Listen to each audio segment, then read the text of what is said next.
Truly legendary stadiums offer so much more than a cozy seat to sit in and watch a show. A lot of times, the stadium is the show. Check out the 10 coolest, most impressive stadiums on Earth. Since 2005, Munich's Allianz Arena has been entertaining countless German soccer fans. It's also entertained fans of pretty colors that keep changing. Even before entering the 75,000-seat stadium, Allianz Arena already entrances you with a unique glow-in-the-dark color scheme. Every inch of this tire-shaped arena shines brightly in an ocean of LED lights. Every 30 seconds, you're greeted with a new color that runs the Star Wars gamut. Sometimes you get Jedi blue, other times Sith Lord red, and still other times you get Samuel L. Jackson purple. The inside of the arena delivers on the crowd-pleasing promise of the initial light show. With 28 kiosks and 2 full-size restaurants, the only way you'd ever go hungry at an Allianz event is if you chose to go hungry. There's a kids club, mega store, changing rooms, and offices galore. When watching the football match from afar, you can glance at one of over 750 screens to get a clear idea of what tiny blur of a human is kicking the ball to another tiny blur of a human. Or you can just stand outside and watch the pretty light show. It may not be soccer, but it is free. If your idea of a good time is watching the game while relaxing by the water, the float at Marina Bay is for you. The field is literally built on the water, like a sports-filled peninsula. On the land, you'll find a 30,000-seat set of bleachers, perfect for watching the athletes go. And you wouldn't be watching some small potatoes event either. At roughly the size of a traditional football pitch, the float is the world's largest floating stage. The float was created in 2007, meant to be a temporary stadium until a more permanent and more traditional one was built. However, that never happened. The float took on a life of its own. It's a wonderful place to see a show. Just pull up and see a soccer match there. It's good luck getting soccer fans to agree that only 30,000 of them can see any given match.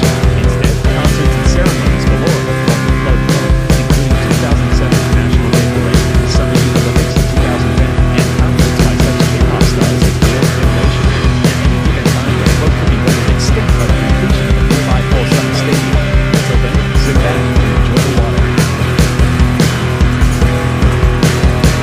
2010 saw the first ever FIFA World Cup to be held in Africa. As such, the sport needed a grand arena to host the finals. Enter FNB Stadium, originally known as Soccer Stadium since its opening in 1989. Renovations and reconstruction turned the decades-old stadium into a modern marvel. People began to call it the calabash, or African pot, and as you can see, it does look very much like a giant African clay pot. More to the point, it became the kind of stadium perfect for hosting such a historic event. With nearly 95,000 seats, it is the single largest stadium in all of Africa. Even before its renovation, it could hold nearly 80,000 people. The biggest simply got bigger. And the shows and events FNB Stadium hosts can attest to that. Beyond the 2010 World Cup, FNB hosts a number of important soccer matches, both local and international. It's also hosted a national memorial service for Nelson Mandela after his 2013 death, as well as concerts by international megastars like U2, Justin Bieber, and Lady Gaga. In short, if people pay to see you at FNB Stadium, you're more than a somebody. You're the somebody. Unofficial stadium nicknames sure are fun. One of the most fun is Beijing National Stadium, which almost everyone calls the Bird's Nest Stadium. It's not hard to see why. It looks almost exactly like a giant bird's nest, albeit one made out of steel instead of straw and twigs. It took 42,000 tons of steel to assemble Bird's Nest, making it the world's single largest steel structure as of its 2008 opening. This complete reliance on steel offers the potential for this stadium to safely last well over 100 years in its pristine form. And since it can seat up to 91,000 people, we had all better hope it stays safe and secure for every day of its century-long life. Complicating the goal of a 100-year-old stadium is how the area surrounding it can be less than friendly on a good day. With earthquakes a regular concern, Beijing's government demanded that the stadium be built from steel to withstand them all. However, the weather outside is frightful, dipping as low as -20°C in the winter to -30°C in the summer. Such temperature extremes can cause steel to expand and contract, which isn't ideal when the goal is to keep 90,000 fans safe at all times. The solution? The construction team actually developed a new kind of steel called Q35. Its low sulfur and low phosphorus content can withstand both earthquakes and fluctuating temperatures, making Bird's Nest Stadium a revolutionary building indeed. Mother Nature clearly stands no chance against the tag team of soccer fanatics and engineering geniuses. You love both football and soccer, then Taiwan's Kaohsiung Stadium is for you. Not to design a traditional closed ground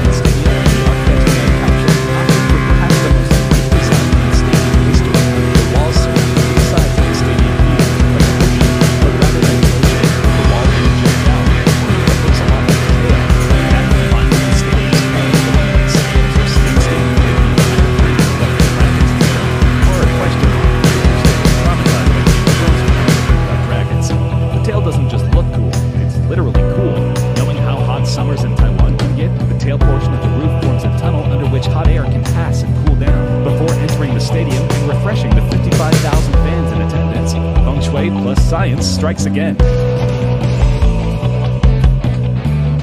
No, not Macarena Stadium. Though feel free to pause the video and dance around for a bit anyway. We'll wait. Okay, dance break's over. Back to the video. Brazil's Maracanã Stadium has been around for ages. Opened in 1950 as the main venue for that year's World Cup, it is famous for holding the largest crowd to ever witness a soccer match. The 1950 World Cup finals drew over 200,000 fans to Maracanã. How is that possible, you ask? Simple. At the time, the stadium was not actually finished. There were few toilets and much of the stadium didn't actually have seats. Luckily for anybody who wanted to watch World Cup matches, regardless of comfort levels, regulations regarding standing room only crowds were lax, if not completely non-existent back then.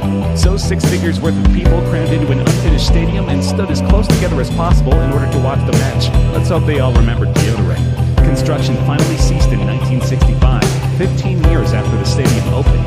Even still, ungodly amounts of people crammed into the stadium on the regular to see the matches. Over 100,000 people attended a match 284 times in the stadium's history. But that hasn't happened since 1983, and don't expect it to ever happen again. Over time, more and more of the stadium received actual seating. Then, on July 19, 1992, a tragic accident occurred. An entire upper stand collapsed and killed 3 people while injuring around 50 others. That was enough to end SRO altogether and only allow seated patrons. Even still, Maracanã Stadium draws over 78,000 people per match, making it the largest stadium in all of Brazil. Speculations or not, Brazilians love soccer just as much now as they did in 1950. The original Wembley Stadium was born in 1923 and housed events and games aplenty until its retirement in 2000. The new Wembley opened in 2007 and improved on its parent in every way. It seats over 90,000 people, making it the largest stadium in Great Britain. But its sheer size isn't what makes Wembley memorable. The arch does that. Almost the entirety of the stadium's roof is supported by a 436-foot tall arch that also comes to close and open the roof, not completely closed.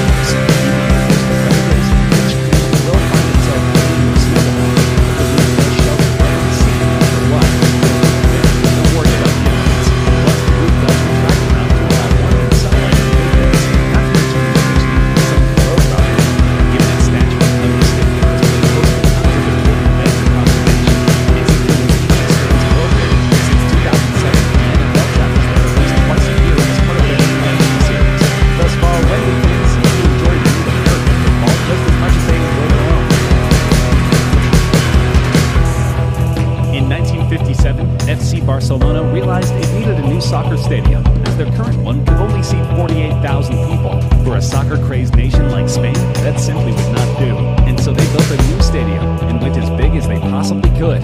Since its inception in 1957, Camp Nou Stadium has been without question the single largest stadium in all of Europe. It can seat around 99,000 people, probably because 100,000 would be bragging. It used to hold up to 120,000 when you factored in standing areas. However, late 90s regulations prohibiting SRO sections meant that 99,000 would forever stay the capacity.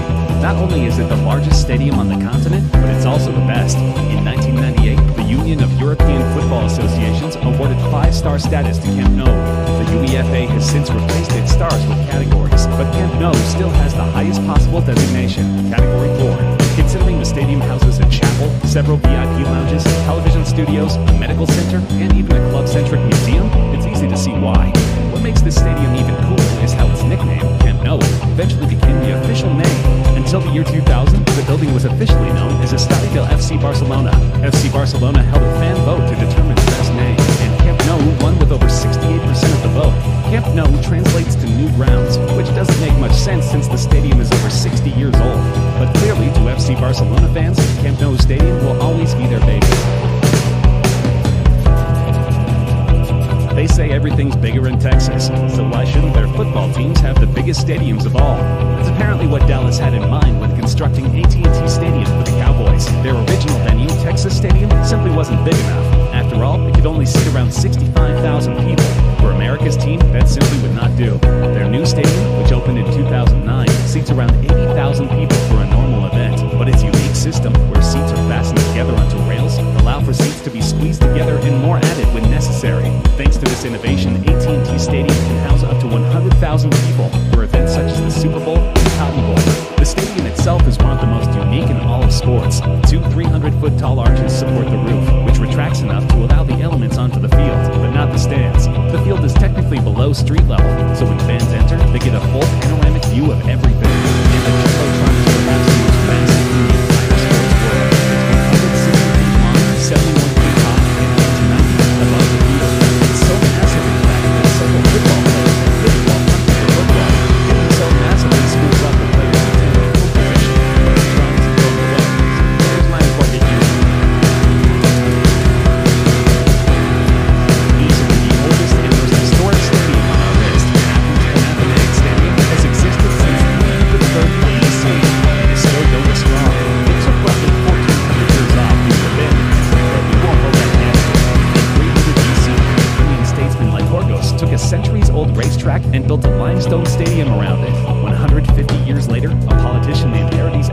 renovated the stadium, this time out of marble. By this point, it could seat nearly 50,000 people and became the site for many major events, such as the ancient Olympic Games. Then, around 400 AD, Roman Emperor Theodosius I banned most festivals and games, meaning Panathenaic Stadium quickly fell into abandonment and ruin. It remained a ruin until archaeologists unearthed it in 1835. Quickly, Athens made efforts to rebuild it, efforts which culminated in the stadium hosting the inaugural modern Olympics in 1896. Panathenaic Stadium is still in use today. It won't likely hold any soccer matches or major concerts, since the field is actually a long, thin racetrack rather than a wide-open pitch. However, it's perfect for events such as archery, basketball, and, of course, racing. The stadium housed several events during the 2004 Athens Olympics, as well as the 2011 Special Olympics World Summer Games. Before that, the 1968 FIBA European Cup of Basketball staged its final at the stadium, where an incredible 80,000 people squeezed into the stands. An additional 40,000 watched while standing. Not bad at all for a non-traditional venue that's been around since Aesop was alive and writing his fable.